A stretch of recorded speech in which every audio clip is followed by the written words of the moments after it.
El entrenamiento deportivo es un proceso pedagógico que busca promover y maximizar las cualidades físicas y psicológicas de cada persona. Asimismo, va aumentando progresivamente las capacidades físicas y las habilidades de dicha persona para su mejor rendimiento. Los procesos del entrenamiento deportivo es un método formativo de actividades físicas destinadas al desarrollo personal, realizado bajo la planificación de ciertos estados de rendimiento competitivo. En este se encuentran los principios de los procesos de entrenamiento deportivo, los cuales son multilateralidad, progresión, especificidad, individualización, variabilidad, continuidad, recuperación y especialización. Los objetivos de un entrenamiento suelen estar enfocados en los esfuerzos en áreas específicas, como el mejorar la condición, la constitución y la naturaleza del cuerpo, ya sea en la flexibilidad, fuerza, potencia, en la resistencia, en el equilibrio, agilidad, coordinación y en la energía, y que guíen el proceso de desarrollo físico, adaptándose a las necesidades y capacidades individuales de cada persona. El rendimiento se refiere a la capacidad de una persona para ejecutar una tarea o una actividad con eficacia y eficiencia. En el ámbito deportivo, el rendimiento tiene relación con el nivel de habilidad, fuerza, resistencia, rapidez y otros factores que ayudan a realizar las actividades físicas o deportivas. Esto no solo incluye la variación de un resultado particular, sino también el concepto de recuperación. Uno de los factores más importantes del rendimiento es cuando un deportista tiene la rapidez para volver a su entrenamiento o rutina regular. Yo les voy a hablar de la carga de entrenamiento, que son los componentes de carga, los cuales serían el volumen, intensidad, densidad, duración y frecuencia. Volumen es la cantidad de entrenamiento, que se puede medir en kilómetros, repeticiones o zancadas.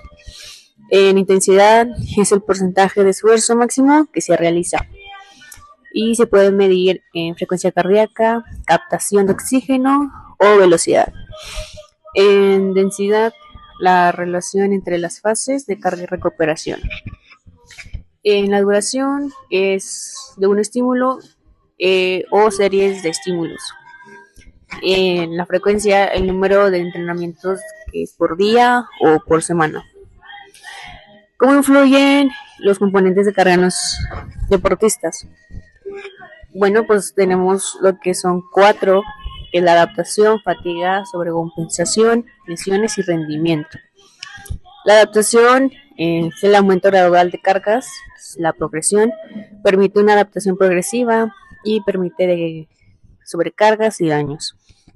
Fatiga es una carga determinada que produce una alteración de homeostasis, que más que nada tiene otro nombre que sería el equilibrio de organismos, que provoca fatiga.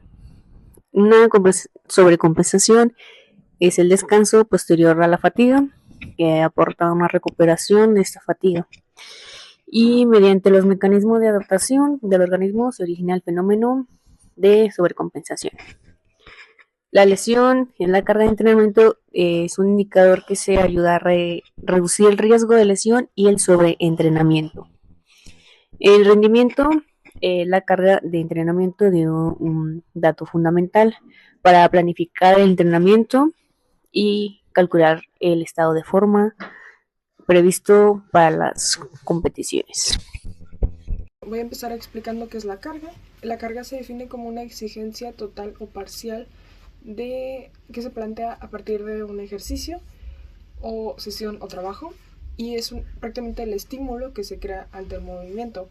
Y ante esta carga va a haber una respuesta fisiológica, morfológica, bioquímica y biomecánica. Luego, ante estos cambios que presenta debido a una carga, el cuerpo humano tiene algo que se llama sistema de adaptación, que como su nombre lo dice, es como explica cómo el organismo se adapta y reacciona ante situaciones estresantes.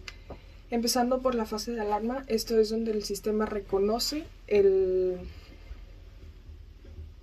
estímulo estresante, se va a activar el sistema nervioso simpático que este nervioso simpático es de lucha y huida, por lo cual van a haber características como la elevación o aumento del ritmo cardíaco, dilatación de vasos sanguíneos, y van de la mano la liberación de hormonas de estrés, que es el cortisol y la adrenalina.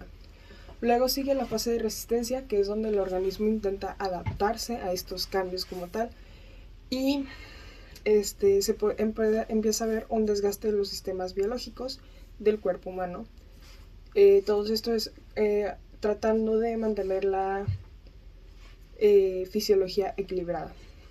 Luego está la fase de agotamiento, que es donde los recursos del cuerpo humano se agotan parcial o completamente, y los mecanismos de adaptación que tiene el ser humano terminan. En este punto ya es donde el sistema inmunológico empieza a fallar, empiezan a haber enfermedades y al mismo tiempo es más fácil una lesión en el atleta. Existen dos tipos de tipologías de la carga, la interna y la externa. La externa son las aplicaciones de estímulos físicos y mecánicos al atleta, como por ejemplo volumen, intensidad, densidad y frecuencia de los entrenamientos. Algunos ejemplos de efectos que tiene esta carga podría ser el aumento de la fuerza, flexibilidad y resistencia del atleta. En cuanto a la carga interna, son las respuestas fisiológicas y psicológicas que el atleta va a tener, como por ejemplo la frecuencia cardíaca o el consumo de oxígeno. Algunos efectos de esta carga podría ser la fatiga o el estrés si no se tiene un buen entrenamiento. Puede haber una sobrecarga o las adaptaciones fisiológicas progresivas. Vamos a empezar a hablar de los principios del entrenamiento deportivo. El primero de estos es la individualidad. Este básicamente nos dice que cada deportista es único, cada deportista tiene diferentes cualidades y diferentes necesidades a las cuales tiene que adaptar a su deporte, por lo que el entrenamiento debe ser específicamente para una sola persona, no para dos, sino nada más para un solo deportista. El siguiente es el principio de sobrecarga o sobrecarga progresiva, que este básicamente nos dice que para que un entrenamiento pueda ser eficaz, necesita tener algún tipo de fatiga, pero esta fatiga no debe ser en sobremanera, por lo que debe haber una fatiga normal, una fatiga que sea considerablemente buena, y cuando el deportista ya se acostumbre a ese entrenamiento, debemos de seguir aumentando el peso o las repeticiones dependiendo del entrenamiento. ¿Para qué? Para que sea una carga progresiva y el deportista pueda mejorar. El siguiente es el principio de variedad. Este básicamente nos dice que debemos de evitar la monotonía dentro de los entrenamientos. ¿Qué significa esto? Que no debemos de hacer lo mismo. No debemos hacer los mismos ejercicios ni seguir la misma rutina todos los días, ya que el deportista puede llegar a cansarse, puede llegar a aburrirse, y además si haces los mismos ejercicios todos los días, ya no te va a resultar la misma carga o el mismo esfuerzo que cuando te costaba en un principio. Entonces por eso hay que encontrar ejercicios más diversos, más divertidos, para que el deportista se sienta feliz de estar realizando eso y que lo haga con el mejor esfuerzo posible. El siguiente principio es el principio de especificidad. Este básicamente nos habla que para que un entrenamiento deportivo sea eficaz, debe de ser exclusivamente para el deporte que se esté practicando, ya que los mismos ejercicios no se los podemos poner a un deportista de natación que a un deportista de judo o karate, ya que son disciplinas totalmente diferentes que, aunque podrían estar usando los mismos músculos, no utilizan los mismos movimientos, ni la misma fuerza, ni la misma rendimiento. Entonces, como son disciplinas totalmente diferentes, se les debe poner un plan de entrenamiento exclusivamente para esa disciplina. El siguiente es el principio de estímulo eficaz. Como su nombre lo dice que para que un entrenamiento o para que una carga sea efectiva, debe de pasar algún umbral de algún estímulo. Debe de ser mayor. ¿Para qué? Para que éste logre causar algo dentro del músculo o dentro del sistema, y que éste llegue a adaptarse o quiera llegar a ser mejor que ese estímulo. Lo que quiero decir con esto es que básicamente, por ejemplo, si intentamos cargar algún peso y no podemos, Entonces nuestro cuerpo va a querer obligarse a poder cargar ese peso. Y muy pronto, después de algún tiempo o meses, dependiendo del deportista, podrá alcanzar ese objetivo y irse a mayores.